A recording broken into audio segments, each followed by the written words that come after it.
There are downsides to any endeavor, and I have certainly managed to find them in woodworking.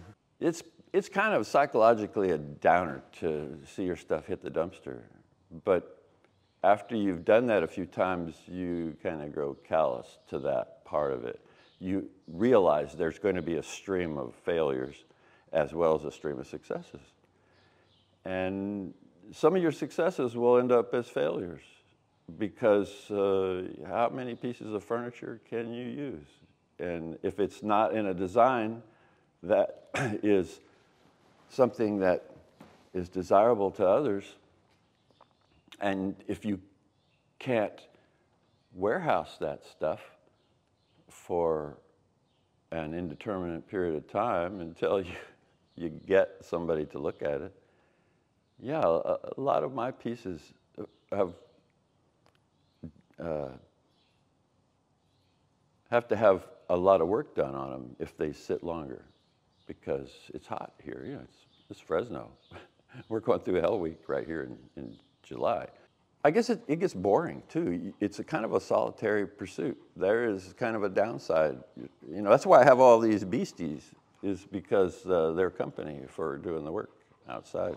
Unless you're working for real high-end clients, and I suppose I am, even that is really not great solace for the amount of time you put into it, because as a single maker, it's kind of a bottomless pit of time that you put into these pieces for people. There's no way you could get paid for the amount of time you put into them.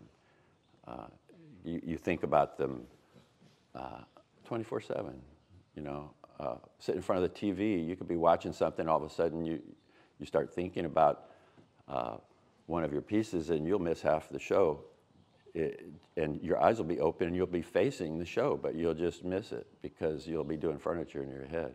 When you're least expecting it, you'll solve some of your furniture, your problems. Some of your brain time will be utilized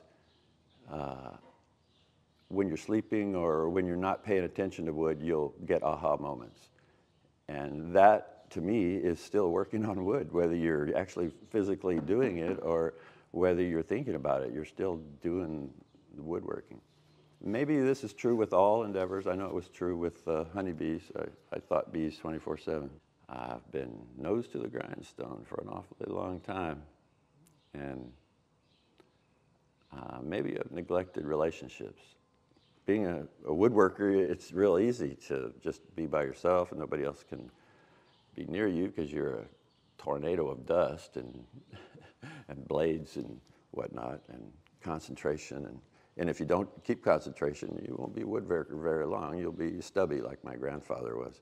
When I make a piece, I'm hoping that someone will pick it up. So I'm really focusing now on what does the majority want. And to do that and stay in the design niche that I have chosen is kind of tricky. It'd be easy to have a $10,000 piece of furniture bill for a customer if I was to include all the hours that I'm working on this. And that is part of the downside, is you still have to price the thing into the market and don't price yourself out of the market. Speed is important in dealing with clients. No one wants to have a long delivery date. And so I drop everything when someone gives me a commission. Like, I'm not working on any other piece in my shop, just this one.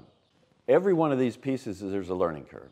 And you would think that a piece you've done, I've probably done 3 of these, pretty good sized boxes now for entertainment centers. You would think that the learning curve would be shorter, and it is. On veneer work, learning curve, got over that. And sanding, you know how much time to spend and when to change your sandpaper. That's real important. And so learning curves are very important, and they kind of keep you interested. Maybe it's the little kid in me that used to take apart stuff and not be able to put it back together, like clocks and watches. My grandfather gave me a sack of watches that were old and broken, and I spent a lot of time taking them apart and trying to figure out what was making them tick, literally. And I never could put anything back together. That stuff's also small. Never had the right tools, but I could sure take them apart. I guess that is kind of in our nature to be curious about all of the different things we see in our environment. And for a long time, I thought if I could see a picture of it, I could make it. And I was full of myself, because you can make something, but you may not be able to make that. And it really came true with violins, because I had been working for 30 years or so, and I thought, well, it's time I tackle something serious. And it was humbling, to say the least, because the first couple of ones that I did, I didn't even have a book. And so they were more like a jewelry box than a violin. And I hung them on the wall. I was proud of those things. I accomplished some things. I had made a hollow body thing of bent wood, and I learned to 3D carve, and I learned that I didn't know anything about violins. And that was humbling. There's so many skills that you have to learn for each tool, and safety and not just safety for you, but safety for the product, so that you don't jack it up, because you mess it up, you start again. It's very disappointing, to say the least, to have a piece you've put tons of hours in, and suddenly you turn a machine on and your machine's not set appropriately, or a router or distances are not appropriate, and you mess something up. That is way disappointing. And that is going to happen. And random stuff is going to make that happen. It's really okay to be pissed off at that and at yourself once in a while. But remember to talk nicely to yourself and get over it, because there will be tons of times that you wish you could turn the clock back, but you can't, because you've already jacked that piece of wood up. And with veneer, it's especially fun. Sure, I probably could have made a lot more money on the outside world, not in this compound doing woodworking. And if that is your goal, don't do woodworking unless you're going to be the biggest. You're really not headed towards large financial success. You're more likely to fail. I'm sorry. But who cares? I mean, you got to do something, and you might as well be doing something you like, right? Isn't that kind of the key to happiness, is pursuing what you like? So don't think that it's going to be profitable. Do it because you like it.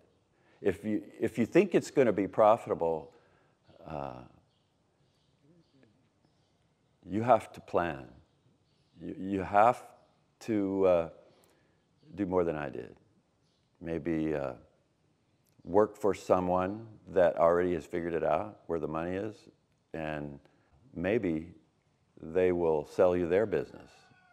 Or maybe they'll expand their business and you can be a franchisee or something.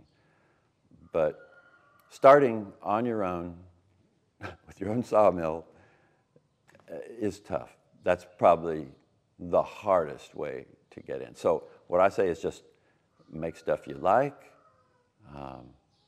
make stuff your friends like, because you're going to fix their house up for them, or you're going to make very few things, but you're going to spend 1 million hours on them, and you'll never be able to give them away because you'll think they're your babies, that kind of thing. Just make sure that you save some time for you, because life is not all one thing. You have to moderate.